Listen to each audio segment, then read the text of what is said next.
The Peoria State Hospital actually opened in 1902. It was a cutting-edge institution for its time. We're listed as one of the top 13 most haunted places in Illinois.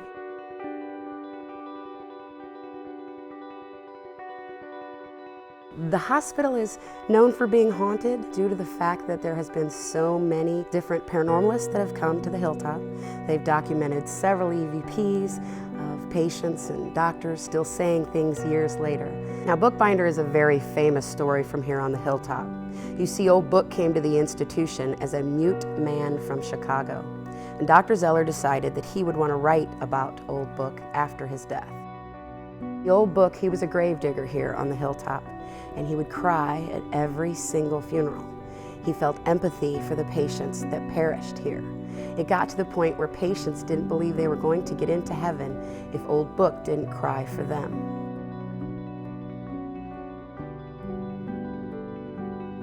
At his funeral, things went a bit askew as Dr. Zeller went to put him in the ground himself, along with 200 doctors and nurses and patients. And when they went to lift his coffin into the ground, it seemed empty. And over by his tree, Old Book began to cry. This very famous story has been told over and over again. But if you read Dr. Zeller's stock letter, what you'll find is the end of the story is fiction.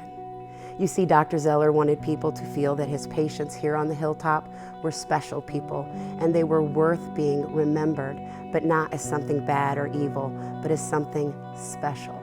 So he wrote the end of Old Book's story so that people wouldn't forget about the old man who had so much compassion that he cried at every funeral.